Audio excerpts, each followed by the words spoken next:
welcome all of our ORRA members. So I'm here today with Brad O'Connor from Florida Realtors. He is in charge of everything statistic-wise at Florida Realtors. He's our chief economist. And I'm joined today at our Realty Rundown, third episode today with Lawrence Bolito, our president of ORRA right now. Thank you so much, Kara. How you doing? Good morning. Good afternoon. Good afternoon. Yes. For sure. So thank you so much again for letting me be in charge of our stats bag here at ORRA this year, which has been a really good focus on what our members kind of need. And we thought a great episode for our Realty Rundown podcast would have Brad O'Connor here and come and talk about everything statistics, everything that's going on in the market, everything that we can be doing right now, and things that we can be doing even for just our business right now and talking to consumers and clients about. Mm-hmm. So, Brad, where are we at with the market? Like, what's going on? What do you see right now going on, and where do you think it's going? Well, broadly across Florida, we're experiencing a lot of what the rest of the country has experienced because everyone's impacted by interest rates, right? So that has been the biggest factor that we've been facing here in Florida. I think Florida also, during the pandemic, we experienced explosive population growth because we had so many people moving down here from other states, and that has subsided somewhat. So Florida's kind of ahead of the curve in terms of where the market's at, and that we started seeing our inventory pile up a little earlier than other states, although it's happening in a lot of places now, simply because not only did the interest rates, put a dent in affordability for in-staters, but for out-of-staters too. So we lost the added bonus of out-of-staters.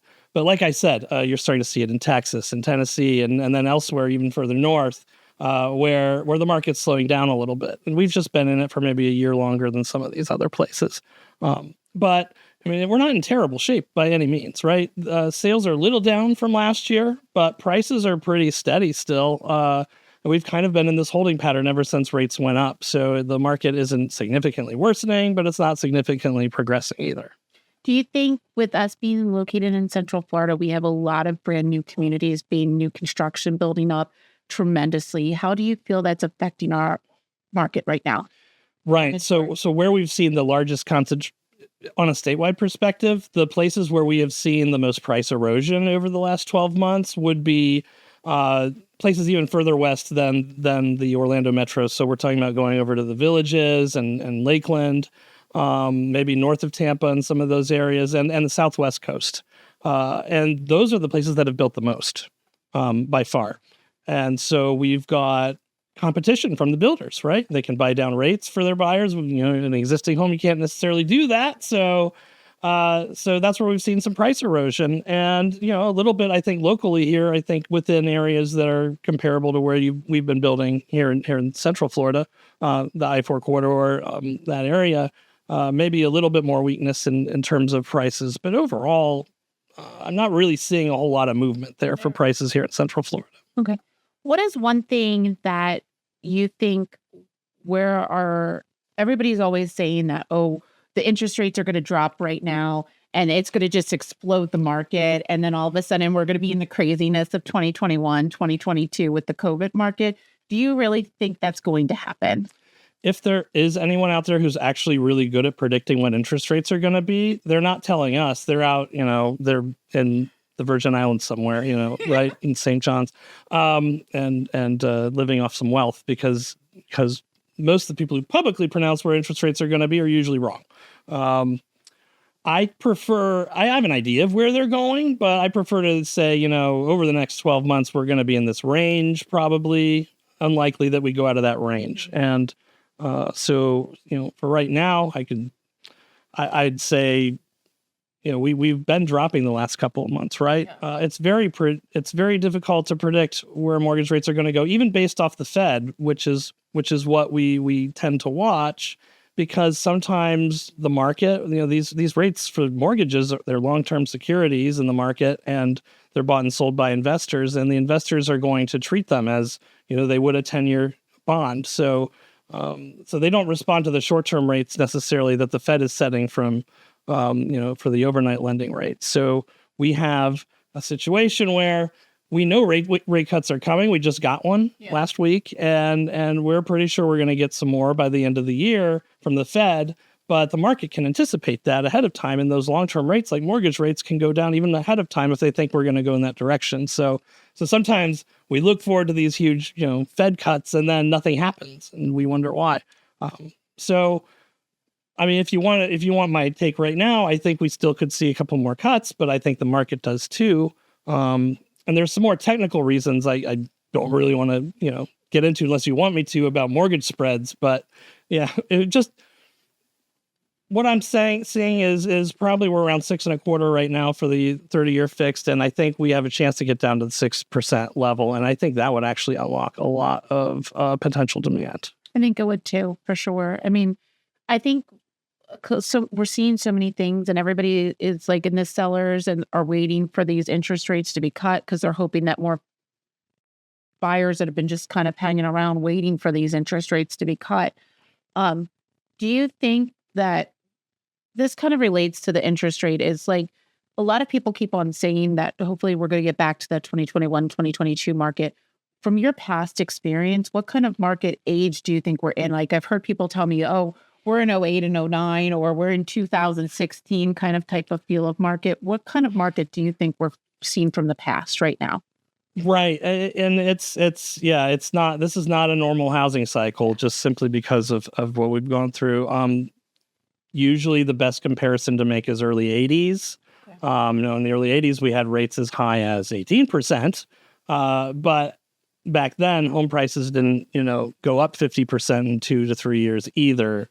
So affordability is still pretty difficult right now, even though we're only at around 6% to 7% rates. We were close to 8% for a while.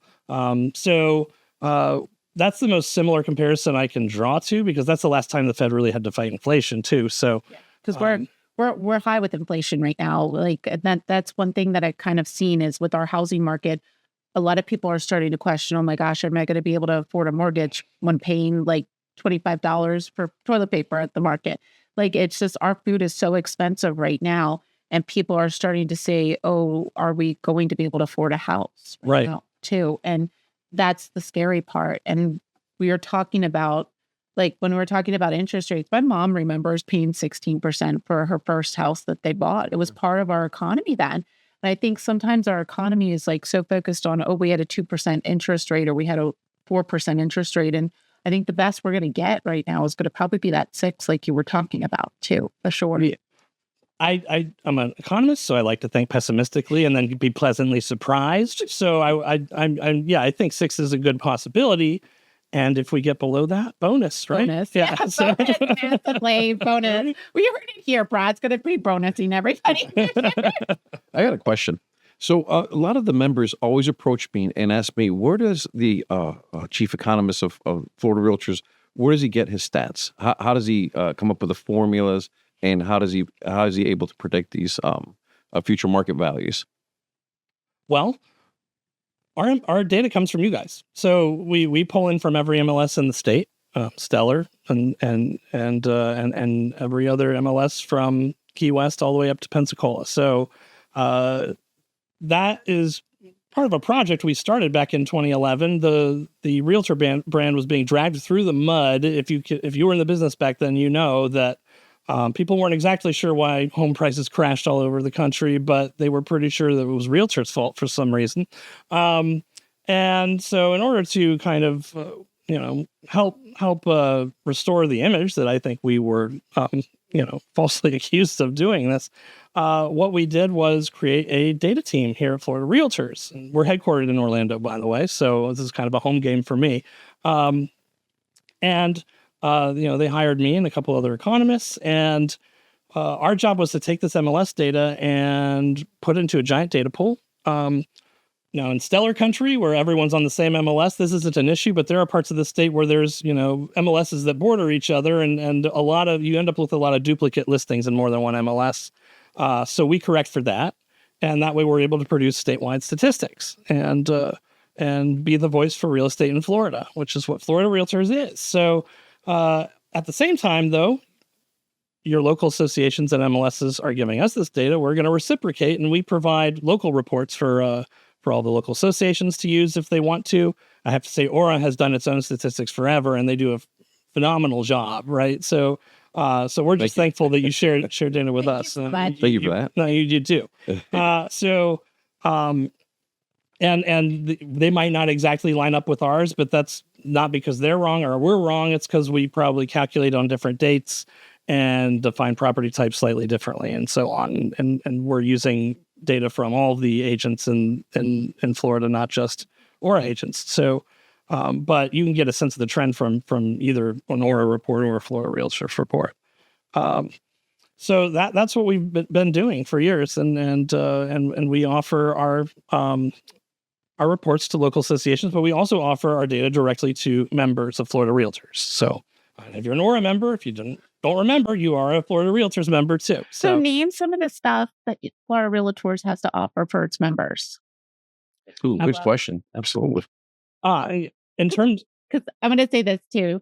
You guys are so lucky. We are so lucky with being part of Florida Realtors because I believe am I correct when I say this still, that we're one of 3 states across the country that has their own chief economist? Yeah, I think it's still at 3. It's California has had one since the 90s, and then we added one, and I think Virginia more recently. I was going to say with Virginia. I remember I was having that conversation. Mm-hmm. So what are some things that we offer for Florida Realtors to our members that are free? Right. Well, that are free. First of all, our membership. We're being required a membership, but we right membership. Right. Well, there are free reports on the Florida Realtors website. If you go to our research area, you're going to find, and you can select by any county or metro area in the state, or you can look at the statewide numbers, and you can download those directly from there. We also have some zip code level data that we publish on a quarterly basis that you can access from there. But the more fun and the more hip way to access our data is a web application called SunStats that we developed. SunStats. Remember that, folks. Yes, SunStats. And it's at sunstats.floridarealtors.org.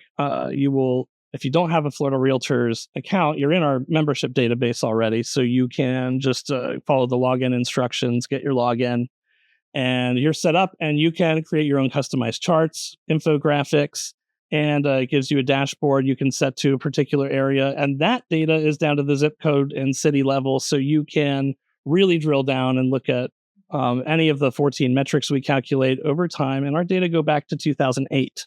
So that's kind of what sets us apart from a lot of other places where you can get housing data these days, is that they might have access to your MLS data and produce similar statistics, but they can't go back to 2008.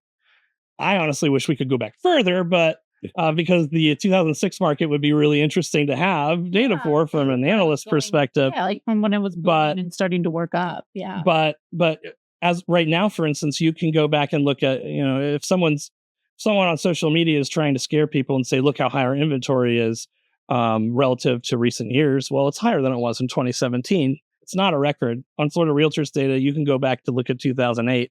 And you're going to see that we have about half the inventory that we did back then. Wow. And I want to add that a lot of people aren't used to the days on the market being at 70 as an average versus, just a couple of years ago, it only took a couple of days to get under contract, closing within 30 days. So this is a lot of fear for a lot of people, a lot of folks out there. And the media always ask, are we in a crash right now or in a recession? Well, I think Florida's been healthy so far, and I think you can vouch for that as well. I think most of the pain, people are, I think, waiting for a price crash, but I think our market already, suffered the biggest blow by just seeing the decline in sales from 2021 forward. In 2021, we had a lot more sales than normal, so we've fallen behind pre-pandemic levels in terms of sales. But I think that was the worst part of the storm. And I think we've weathered that. And can I ask? We have a decline in sales, but the values still maintain the same. How does that work? Right. So you had a decline in sales, but it's not as though we have inventory levels like I was just saying in 2008, right? So we don't have a lot of forced selling. So sellers are able to be more stubborn. I can see it in realtors' faces. Yes. Around the state, where their sellers are attached to that 2021 value they think is attached to their home, and in fact, in a lot of parts of the state, we're still at that level, right? Prices haven't moved very much statewide over the last 3 years, but they're not going up like they were in 2021 and 2022 anymore. So if you're not compelled to sell like we had with the foreclosure crisis. You have less supply on the market, and when you have less supply on the market, and we also have less demand, that's going to keep prices kind of in check. And so we still have fairly high price level.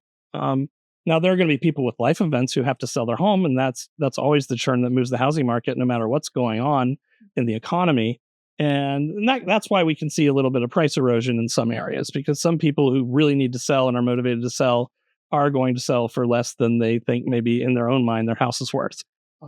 But in most markets, like I was talking about with the Central Florida market here, we just haven't had the level of inventory where that's been necessary for everyone. So it's really going by neighborhood. You guys can do comps and analyze individual homes because it's going to be different for everybody. But as an overall trend, I'm not seeing much price erosion here in Central Florida. So one thing that I love when you do in January, when you do your full kind of coverage across the state, what are some areas across Florida that you're starting to see pop with higher sales compared to our normal market right now too? Not anywhere. We're not seeing higher than normal sales for the most part, right? And that's because affordability is still an issue.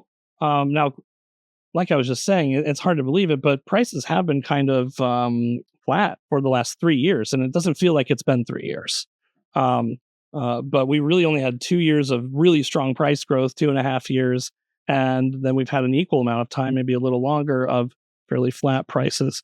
But they're still high, right? We were talking about food being expensive earlier. My comparison I always make is steak, because I love to go and grill a steak. It's kind of my zen, right? I go outside. I have 4 kids, so it's my alone time. I can go out there and grill. Oh, that's awesome. On a really hot day when they don't feel like going outside and following me. So how do you like your steak cooked? I'm medium rare guy. Only way. That's the only way. And I love some like crushed cheese salt on top. And that's like my perfect like zen moment too. Oh yeah. And the internet can, if you're willing to just, read enough on the internet, you can become what people think is a great cook, right? Like just because I'm really good at following instructions and finding good recipes. But never would come up with them myself. But so my patented steak grilling method, which I can't share here. But you look at, I think about ribeye prices a lot, right? Like because they're still, they haven't gone up that much in the last 2 or 3 years, but they're still. I go in and I still get sticker shock. That's an indicator, right? Sure. Yeah, and it's absolutely the same thing with home prices. They went up a lot. They haven't gone up a lot in the last 2 or 3 years, but they still feel a lot higher than they were, and they are. So that's kind of where we're stuck. Yeah. I think it's like whenever I look at the stats on Florida Realtors that I pulled up, it's like I always feel like we always have to look at the months of inventory of how much housing we have, because you're not just versing what's down the street, you're versing what's within the large spectrum of the community. And I think that's where we're kind of getting a little bit lost right now, is because there's one house, for example, in Kissimmee that looks exactly like another one in Winter Garden, for example. And they're comparing apples to apples. My question to you, Brad, is do you feel like right now with so much inventory that we have, do you think consumers are being more thoughtful and very precise and not making quick decisions versus before, when during COVID, when if you didn't get to the house the first day, it was gone the first day for sure. Gone. Yeah. Oh, there's no other way to. Yeah, it has to be happening, right? Like that. Now I'm not on the ground with you guys, so I don't see it, and I don't have a way of collect that data. But I mean, it's natural to think that's happening, and especially given that people are buying at who are there are a lot of people left out in the cold during that period when they were getting outbid at every turn, who still want to buy a home desperately, get on the home equity ladder if they're a first time buyer. And so they're probably going to be putting a significant portion of their income towards this, right? And assets. So they are going to be careful for, just it's the largest investment they're ever going to make, of course. And with less pressure to outbid anyone else and do it quickly, I think, there's going to be more of that. They're more kind of cautious because they want to see everything before they make a decision, a quality decision. And I don't know how much of this is amnesia, because I'm sure the market wasn't actually that different before the pandemic, but we just got so used to what was going on during the pandemic that we had a taste of that, right? And it's hard to remember exactly, but I know for a fact I was sorry to my realtor back in 2010, but I was probably really picky and made them go to way more houses than right? Oh gosh, I don't 50? know. We were Under 50? we were Over 50? right. Well, it was, my wife and I were graduate students who just gotten our first jobs, so You're like, oh, we had just been living on a $15,000 stipend for each of us for a while. So we were cautious with our money for sure. We got a great deal though. So It's Hispanic Heritage Month, Mhm. and the growth of Hispanic homeowners have grown up to close to 70%, something like that. But I want to ask, in general, how does the buyer pool look on an international level coming to Florida? from an international level, historically, we have a lot of about half of our international buyers are from Latin America and the Caribbean. Okay. Um, uh, Particularly places like Brazil, Venezuela, Colombia, historically, um, and uh, more lately, though, international buyers, and it's also the rest of the state, including up here. There we have a substantial amount of Brazilian buyers here in Central Florida. Um, I know because they prioritize getting Portuguese speakers in my kids' schools before they prioritize Spanish speaking teachers, Interesting. right? Because we have Wow. so many Portuguese speaking kids. Interesting. And I live out in the southwest area of Orange County, so Horizon West, that area. And I'm not going to give you my actual address, but you'd probably look it up in the We're tax going to put it rolls. on put you on our Christmas card list. Yeah. You gotta, yeah. But overall for international buyers, it's really waned over the last 5 years. It was actually going down a little bit before the pandemic, but the pandemic obviously, really reduced the percentage of foreign buyers that we had down to around 3%. Actually, last year was our measure. We thought when the ability to travel between countries opened up again, we would start to see an uptick, but we never really did. I've got some preliminary data for our survey this year that's showing that they're up this year. Probably, I can't say this is a preliminary figure. Probably around 5% of our sales statewide have been international, which is an improvement over last year. And it's still going to be locally, where people are concentrating, like Brazilians in parts of the Orlando area. You still can do pretty good business internationally, but broadly across the state, just not seeing a refiring of it quite yet. Do you think that's going to go up over the next couple of years, or do you think it's going to be a steady, slow increase? Or I think I don't have any. We do see a weaker dollar right now. That could help. I'm going to be looking very closely at this year's data we're collecting in our survey right now. You've probably received several emails from me. I'm that guy who, who is asking you to fill out this survey, please. We are not getting the response rate we would like to get, and that's been actually. So you're telling you, please respond to the surveys that Florida Realtors is sending out to you. Yeah, fill it out so we can have some accurate information. So I can stop emailing you. Really, that too. Yeah, reminders. But that's a problem with statistics overall across the nation, is that people don't answer surveys as much, maybe because every time we buy a cup of coffee, we get a pop up on our app that says, "Would you say yeah?" Well, this you just brought up something very important, ladies and gentlemen. Always remember, fill out your data on the MLS as accurate as possible, because this is the stats that you use. This is the information that you're putting into your formulas to spit out the numbers that we rely on so much, especially for Sun stats and on a state level as well. Yeah. It's so important, and this is why we're always pushing for everyone to fill out your data entry as much as you can. Yeah, MLSs are a marketing tool first and foremost, but it's also a source of information for all of you. You want accurate comps, you want accurate, and all of you benefit from it. And it's really not, you don't see something like equivalent to the MLS in other places, like in the commercial real estate side, kind of behind, right? And I think everyone would benefit from having something like an MLS, but at the same time, it's really hard to get one going. So. The fact that we've had this in our industry for years, so it's a data gold mine, and allows us to have a lot more knowledge about our industry than maybe a lot of other industries have about their own workings. So going back to that about data, so what are some of the common mistakes when people are reading about statistics right now or saying out loud and they're not reading the data correctly? Well, I think I already touched a little bit on one of the ones that irks me, which is on social media. Like we were talking about, a lot of people left out in the cold who really want a home, but now affordability because of the high prices and higher interest rates can't get it. And they're actively rooting and fantasizing about a home price crash. And there are people on social media who are preying on these people and uh and trying to give them hope that, prices will crash anytime soon. By the way, if that happened, the economic consequences would probably be bad for everybody. If you're not thinking beyond just the home that you want to buy, right? So um but beyond that, there are people trying to convince us, like I said, that we have exorbitant amounts of inventory. And like I said, you can go back to our data in 2008. If you want to see high inventory, go look at our 2008 data. We don't have a way to get that kind of inventory now. There's not going to be enough building, and there's not going to be any foreclosures of any substantial amount because everyone's locked into low fixed rate mortgages.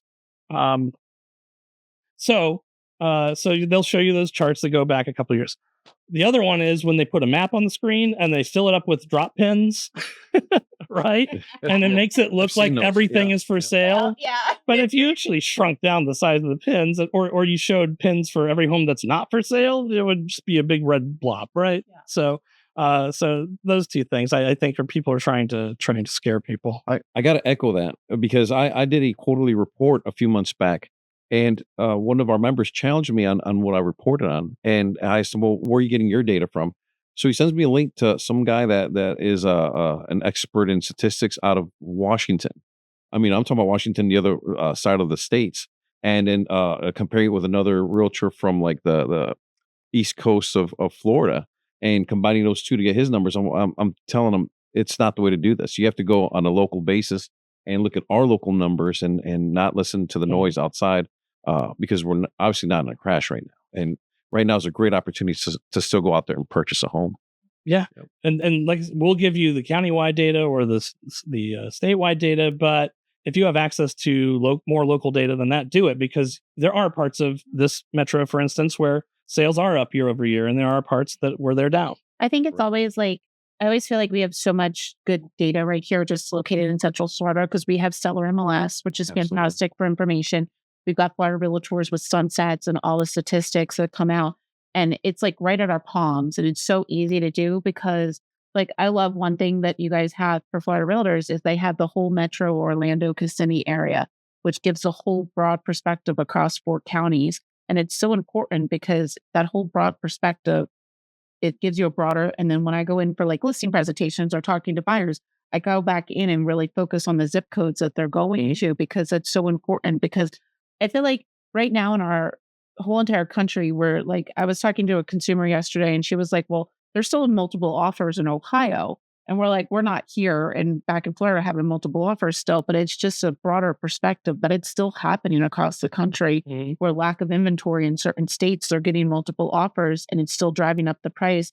But in Florida, we've got it here where it's holding steady, but it's not dropping strategically. Right. So it's like, what are some shifts that you think are going to make the headlines too, to be watching, or where should people really be getting their data from too, that are consumers out there too? Right. Well, consumers, I think, there are a lot of fairly trustworthy sources for data, but I mean, I would go to the realtor associations, because not only do you get, that we have direct access to the data, but we know the data better than anyone else.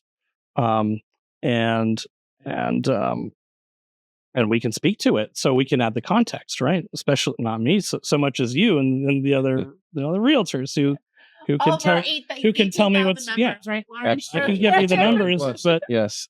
you can look at the numbers and say, well, here's context as to why these numbers are going this way, because here's what all of my customers are saying, right?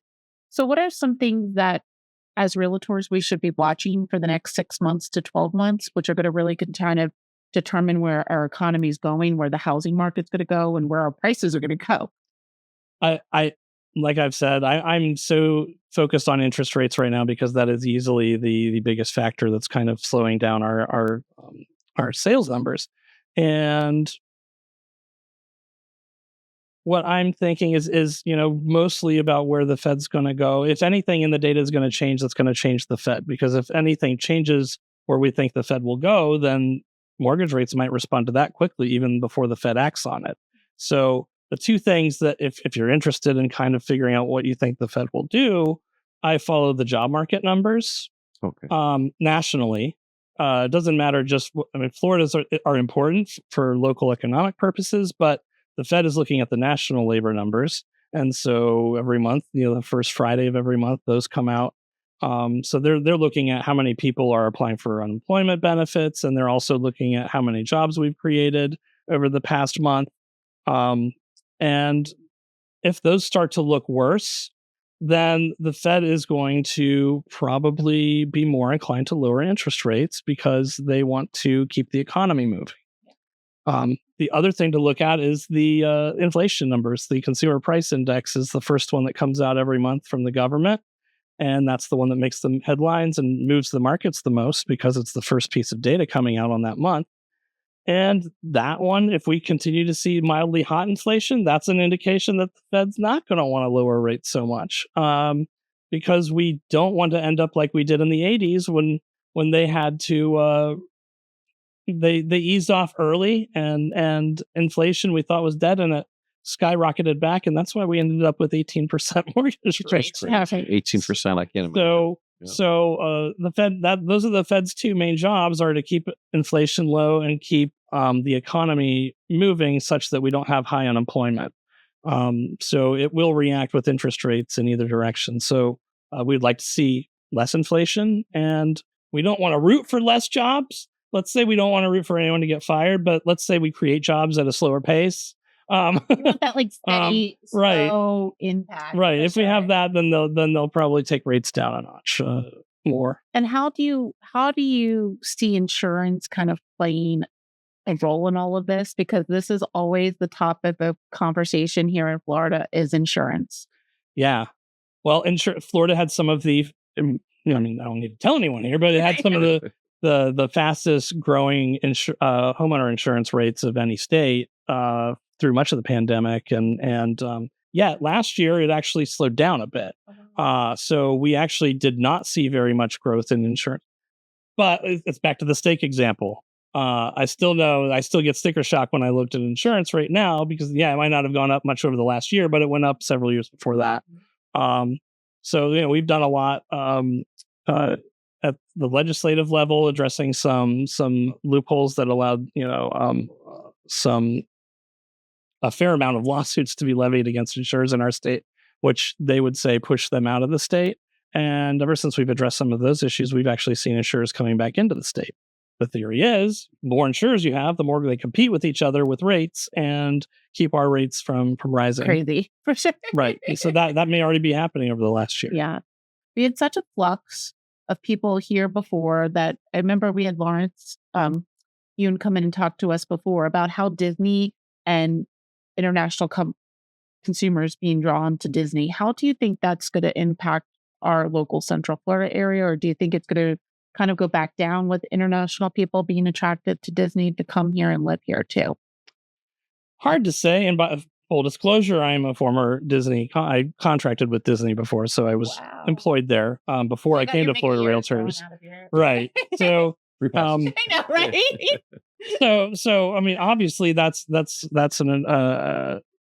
one way we have attracted a lot of international buyers is the popularity of Disney among folks from Brazil, for instance, right? Because a lot of those folks buy near Disney because they can't get enough Mickey, right? That's that's always going to be an economic engine for Central Florida and going to bring in people who, and it never ceases to amaze me all the new ideas that they and the other parks, by the way, the Universal parks and SeaWorld and everyone else do a good job around here of continually innovating, creating new parks and new experiences, and that brings in people who think, it would sure be nice to, maybe be here a little more often, right? And maybe and they while they're there, they see how our economy is growing and hear all the good things that are going on in Florida. We're a business-friendly state, low tax environment. There's so many reasons to be in Florida. So of course that brings in customers for sure. Yeah. What are some groups of buyers or sellers that you expect to be most active in our environment right now within the market? Well, I would probably say folks who are either free and clear on their mortgages or getting close to it, they're not impacted by rates like everyone else. So you got to think about the poor first time home buyer who has no home equity built up other than the bank of mom and dad if they're able to tap that. And that's actually going to create two different kinds of first time home buyers over time. We're going to get those who are, able to swindle their parents and those who can't, right? I mean, like, I just had some customers recently where she was like, I will either give you the $20,000 wedding or you can take the $20,000 and put it towards down payment. And they were Right. totally down for the $20,000 down payment compared to doing the $20,000 wedding.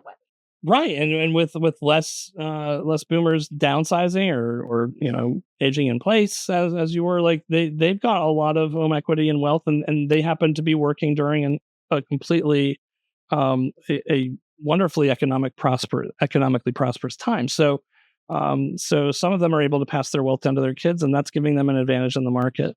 But aside from that, our property tax system here in the state gives a little bit more advantages to those who have lived here a long time and homesteaded a long time, right? Because you've got your Save Our Homes carryover, which, a first-time home buyer is probably going to pay 4 times the property tax that a buyer who's been owning in Florida for 15 years is paying.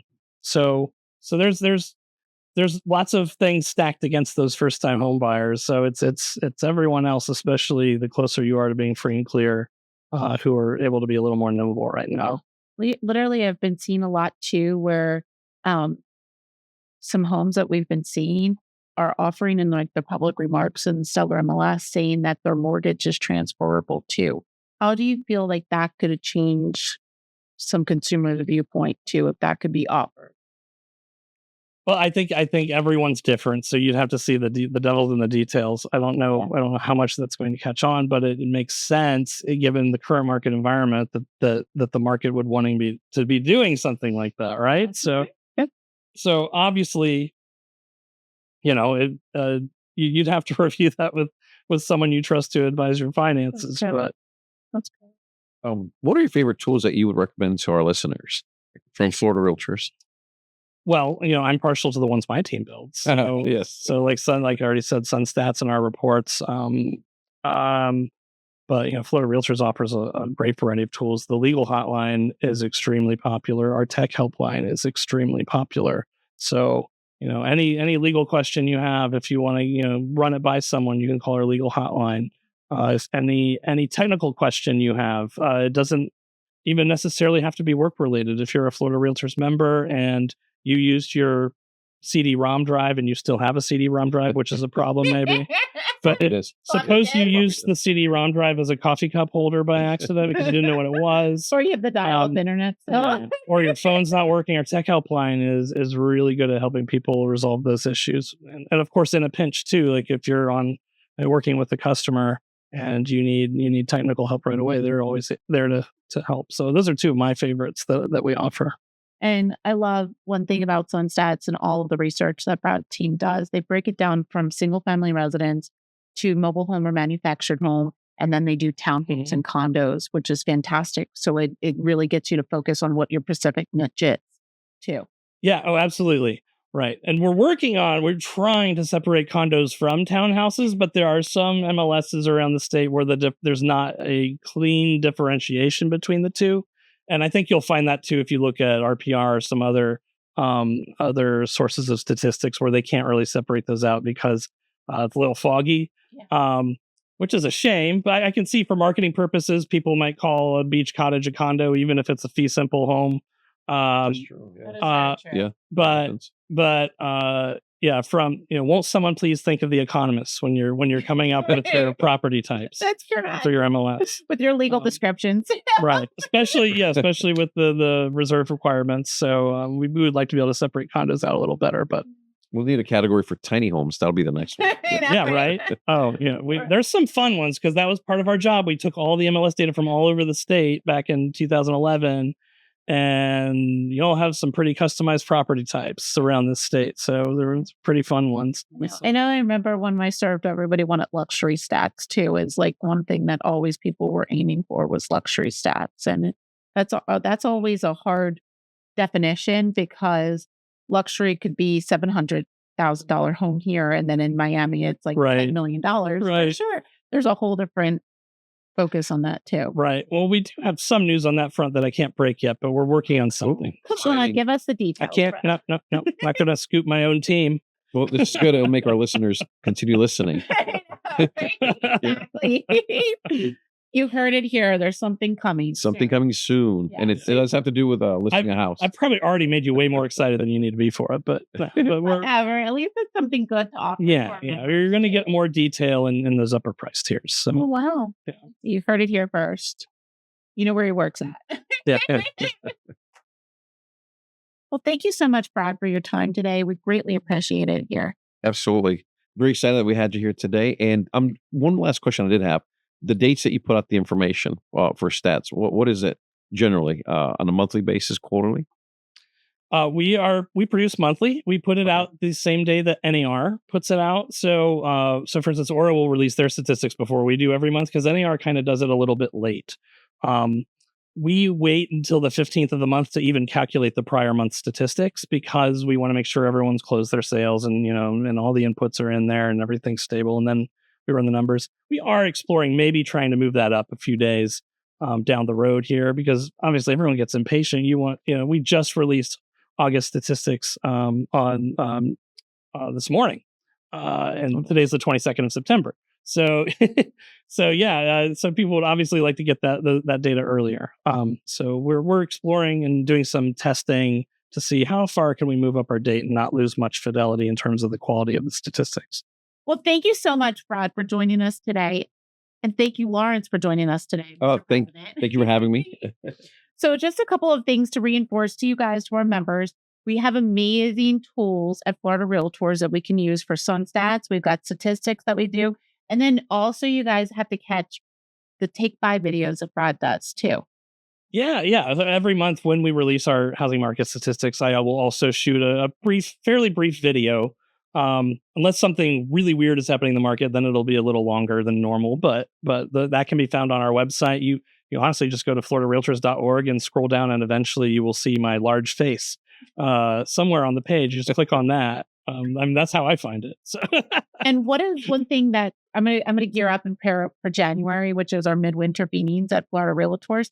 What is one thing that you always do in our January meetings that our members should be coming and seeing in person right in Orlando? Yeah, it's right here in Orlando at our midwinter business meetings. We have an event called Florida Real Estate Trends, and that is a 2-hour event every year where I will give my economic outlook for the entire year, and we always bring in some guests, some analysts, and other speakers who kind of can speak to the topic of the day, whatever that be. So we kind of customize it depending on what's going on in the market.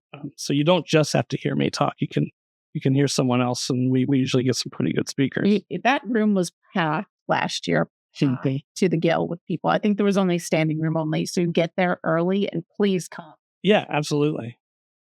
Yeah, just want to tell our subscribers to hit the subscribe button once again.